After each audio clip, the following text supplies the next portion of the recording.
এবার নজর রাখবো দুর্গাপুরের দিকে। দুর্গাপুর থানার অন্তর্গত 12 নম্বর ওয়ার্ডের আমরই গ্রাম তৃণমূল বিজেপি সংঘর্ষে উত্তপ্ত। বিজেপি কর্মী সমর্থকদের অভিযোগ, প্রায় 50-60 জন বাইক বাহিনী এসে আচমকাই দাঁড়িয়ে থাকা বিজেপি সমর্থকদের গাড়ি ভাঙচুর করে। দাঁড়িয়ে থাকা বেশ কয়েকজন বিজেপি কর্মী সমর্থককে ব্যাপক মারধর করা হয়। এরপর এলাকা ছাড়ে দুষ্কৃতীরা। খবর পেয়ে স্থানীয় তৃণমূল নেতৃত্ব এলে তাকে ঘিরেও বিক্ষোভ দেখায় স্থানীয়রা। চাপে পড়ে এক প্রকার এলাকা ছাড়ে তৃণমূল নেতা। ঘটনাস্থলে দুর্গাপুর থানার বিশাল পুলিশ বাহিনী ও কেন্দ্রীয় বাহিনী। আমরা এই বিষয়ে বিস্তারিত জানবো। টেলিফোন লাইনে রয়েছেন ট্রাইব টিভির প্রতিনিধি আকাশ খান। আকাশ, দুর্গাপুর থানার অন্তর্গত 12 নম্বর ওয়ার্ডের আমরই গ্রামে দেখা গিয়েছে তৃণমূল বিজেপি সংঘর্ষ হচ্ছে। এই মুহূর্তে সেখানকার কি পরিস্থিতি, কি কারণে এই সংঘর্ষ, কি ঘটেছে ঘটনাটি?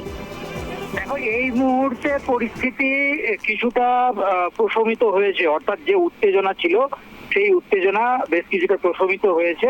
তবে তোমাকে জানিয়ে রাখতে চাইবো, বিজেপির পক্ষ থেকে যেটা অভিযোগ করা হচ্ছে যে 40-50 জনের মতো, আনুমানিক 40 থেকে 50 জনের একটি বাইক বাহিনীর দল তারা এই আমরাই গ্রামে আসে, যেটা দুর্গাপুর পুরসভার 12 নম্বর ওয়ার্ডের আমরাই গ্রাম, সেখানে আসে এবং সেখানে বিজেপি কর্মীদের দাঁড়িয়ে থাকা যে গাড়ি ছিল সেই গাড়িতে ভাঙচুর চালায় এবং বেশ কয়েকজন বিজেপি কর্মী সমর্থক তাদেরকে মারধর করা হয় বলে বিজেপির পক্ষ থেকে অভিযোগ করা হচ্ছে।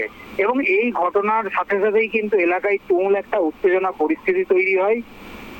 খবর পেয়ে ঘটনাস্থলে যেমন তৃণমূল নেতৃত্ব পৌঁছায় তেমন বিজেপি নেতৃত্ব পৌঁছায়। তৃণমূল নেতৃত্ব, স্থানীয় যারা রয়েছে তারা যখন ঘটনাস্থলে পৌঁছায় তাদেরকে ঘিরে ধরে তুমুল বিক্ষোভ দেখাতে থাকে এবং ঘটনাকে ঘিরে সেই সময় প্রচন্ড পরিমাণে উত্তেজনা পরিস্থিতি তৈরি হয়েছিল এলাকায়। যদিও তৃণমূল নেতৃত্বের সাফাই যে এই ঘটনার সঙ্গে কে বা কারা জড়িত সেটা কিন্তু তাদের কাছে পরিষ্কার নয় এবং তারা তদন্ত করে পুরো বিষয়টা দেখবেন। তদন্ত করে দেখে তারা দলীয় স্তরে এর ব্যবস্থা নেবেন, এমনটা স্থানীয় তৃণমূল নেতৃত্ব জানাচ্ছে। তারপরেই ঘটনাস্থলে পৌঁছাই খবর পেয়ে বিজেপি বিধায়ক লক্ষণ ঘড়ুই এবং তিনি যেটা জানাচ্ছেন যে যেভাবে শান্তিপূর্ণ ভোটের যে পরিবেশ ছিল বা শান্তিপূর্ণ ভোট চলছিল, সেই শান্তিপূর্ণ ভোটের পরিবেশ নষ্ট করার জন্যই তৃণমূল আশ্রিত দুষ্কৃতীরা এই ঘটনা ঘটিয়েছে এবং তাদের কয়েকজন কর্মীকে মারধর করা হয়েছে, গাড়ি ভাঙচুর করা হয়েছে, এই ইত্যাদি অভিযোগ লক্ষণ ঘড়ুই করতে থাকেন। দেখো, গোটা ঘটনায় পরিস্থিতি এতটাই উত্তপ্ত হয়ে ওঠে যে প্রচুর পুলিশ বাহিনী, কেন্দ্রীয় বাহিনীর জওয়ানরা সেখানে পৌঁছায় এবং পরিস্থিতিকে নিয়ন্ত্রণে আনার চেষ্টা করে।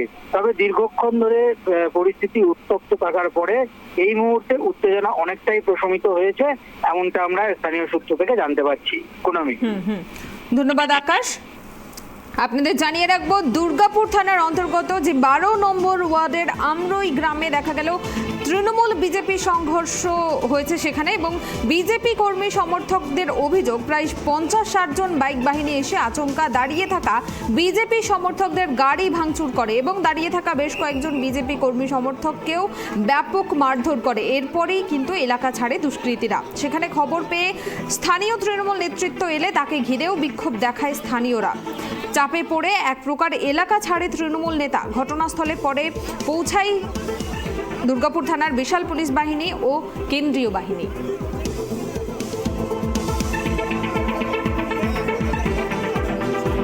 আমি বলতে চাচ্ছি, আমরা গ্রামে শান্তি শৃঙ্খলা বজায়, আমাদের শান্তি চাই।